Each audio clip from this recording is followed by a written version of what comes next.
Hello wrestling fans, the Wrestling Wizard here and welcome to another video. And in this video we're going to try and cover every Wyatt Sicks Easter egg.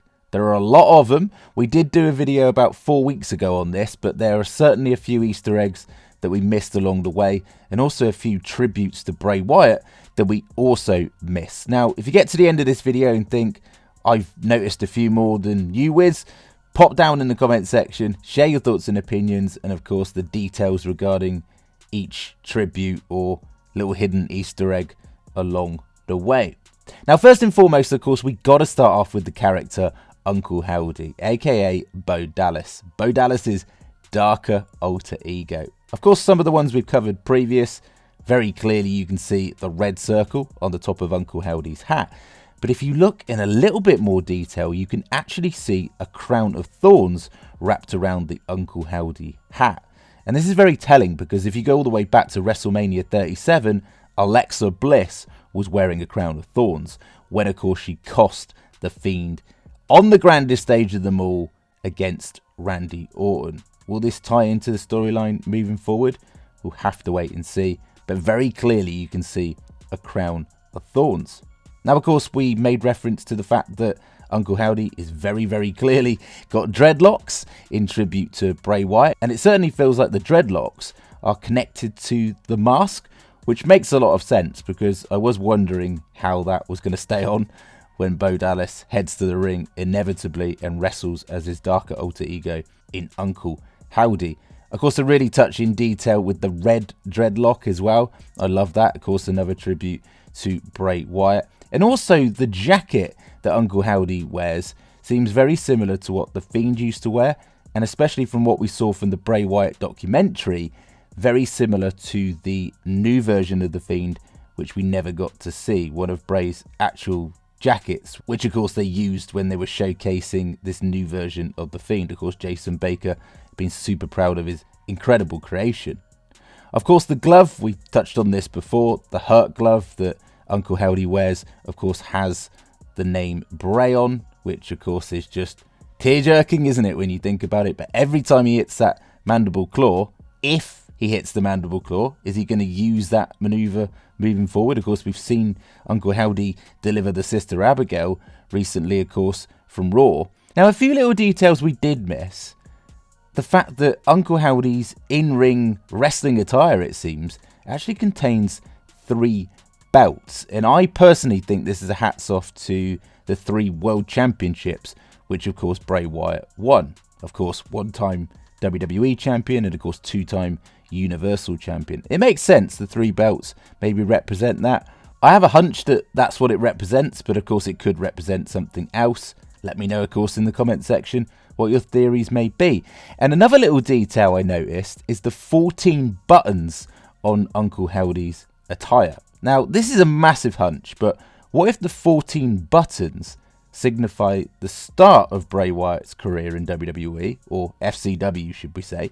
So maybe a touching tribute there that we overlooked, but of course it could have some form of other hidden meaning. I can't quite zoom in enough on the buttons to make out any details with those, or any details further with the pants, as you say in America, of course, trousers we call it over here in England, and of course the rest of the Uncle Howdy attire. But I'm sure we'll pick up those details as we progress with the storyline. And also the Uncle Howdy mask is a lot more worn, a lot more rustic sort of looking than the previous masks we've seen before, which I really like. It's an added little special touch, which effect, if you like, that works really well. I absolutely love this new version of Uncle Howdy, and I feel it pays tribute to multiple versions of Bray Wyatt's characters from the past, sort of all rolled into one, honouring the legacy of Bray Wyatt in the best possible way. And of course, Bo Dallas tastefully delivers Bray Wyatt gestures along the way as well, which I really like. Of course, we're never going to forget Bray, and we get to see Bo Dallas make his brother proud. Now, just moving away slightly from the specifics of each individual character, there have been a number of extremely touching tributes when it comes to Bray Wyatt. The very fact that on June the 17th, 2024, of course, the Wyatt Sicks debuted. And if you go all the way back to June the 17th, 2019, that was actually a Bray Wyatt promo, Fear is Power, of course showcasing the power of the Fiend. Follow the leader, join us, with all the Firefly Funhouse puppets uniting as one. And of course, if you go even further back to 2013, there was actually a promo in the lead up to the Wyatt family main roster debut. It was creepy, it was eerie, it was fantastic, and of course it was building up to that iconic cult leader version of Bray Wyatt. Go and check it out if you haven't checked it out before. So I thought that was a really nice tie-in. And the fact that in the Uncle Howdy Bo Dallas, or should we say watching Bo Dallas ultimately embrace Uncle Howdy in the course of the sit-down interview, which was very real, very raw and emotional, of course, you could see the Firefly Funhouse in the background. I really like that touch. Of course, the fact that every time the Wyatt Sicks come out, they come out with the lantern. It's like they're following Bray Wyatt still via the lantern, sort of spiritually involving Bray Wyatt there. The fact that every time they come out of the Firefly Funhouse door, it's very similar, if not identical, to the one that Bray Wyatt used to come out of. And of course, the very obvious fact that Bo Dallas, aka Uncle Howdy, has adopted the sister Abigail, seemingly as his finishing maneuver. And of course, every time the Wyatt Sicks appear, the Fiend shutdown sound effects play, with the piano chords to, of course, shatter. Now, there's one really cool detail that I missed, and I know a lot of fans missed it too. And huge shout out to Blissful Fiend over on Twitter X, or whatever they're calling it these days, for noticing this. But if you zoom in on the Firefly's Titantron, whenever the Wyatt Sicks come out, you can actually make out 6 yellow fireflies. You have to really zoom in, but take a look at that. Like, what a little detail that we overlooked. So let's swiftly turn our attention back to the other members of the Wyatt Sicks and the tiny details with each and every one of their characters. Now, first and foremost, let's kick things off with Mercy the Buzzard. Of course, being portrayed by Dexter Lumis. And the one thing that jumps out to me is the comparisons between this Mercy the Buzzard mask and the Fiend mask. Seems very similar in presentation, down to the teeth and, of course, the colour theme. But what really stands out to me is the red dreadlock. Of course, another tribute to Bray Wyatt. And seemingly the dreads are attached to this mask as well, like the Uncle Howdy mask. Kind of makes sense, of course. I can't really see Dexter wrestling in this, but hey, never say never.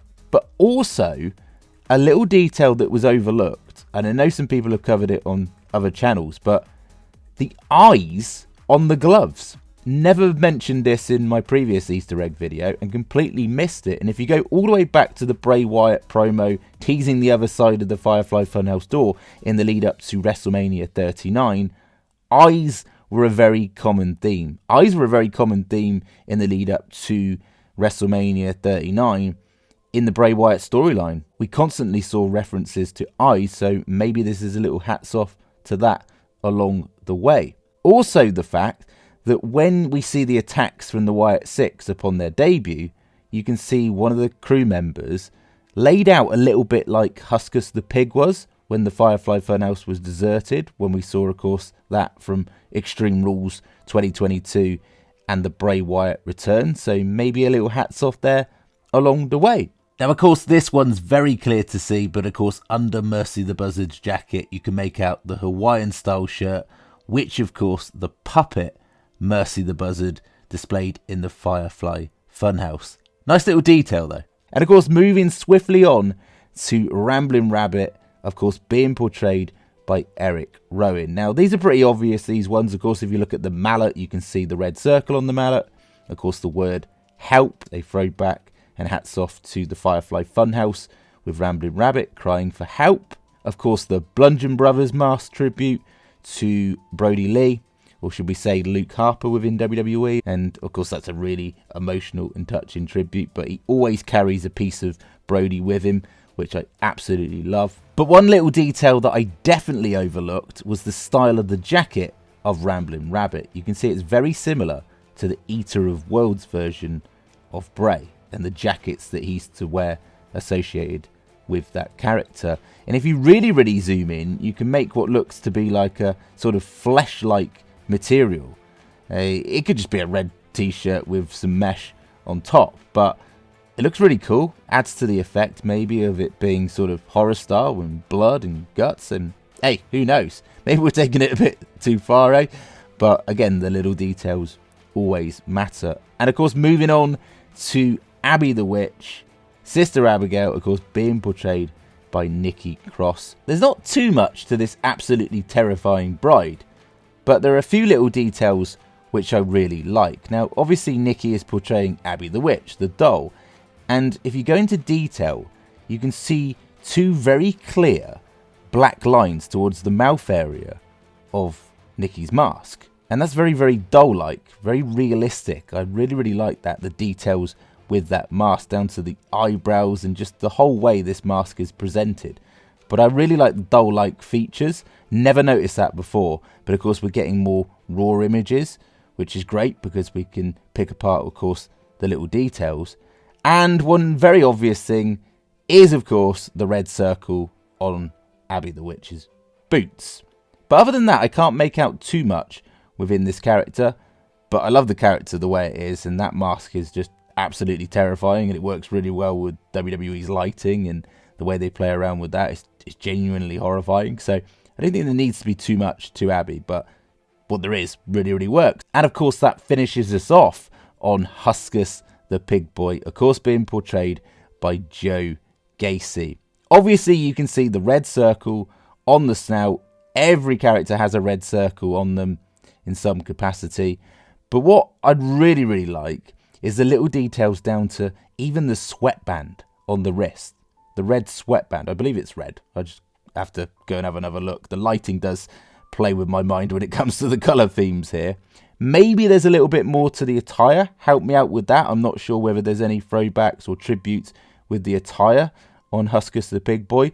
But one thing I noticed, and I can't believe I didn't bring it up before, the very first time, of course, we saw this version of Huskus the Pig, of course, on the debut of the Wyatt Sicks, notice the hand gesture with Huskus. He put his hand up with the hurt hand, just the way the Fiend would gesture. Almost identical. And that was something that I massively overlooked the first time, but I thought that was a really nice hats off to the Fiend. And of course, throwback to the Firefly Funhouse. Is there any I've missed with either tributes to Bray Wyatt or little Easter eggs along the way? Help me out, get down in the comments section, of course, let me know, fill in any gaps that I might have missed along the way. And I'd appreciate it even more if you could like the video, share the video, and even better, subscribe if you're new. We'll catch you in the next one.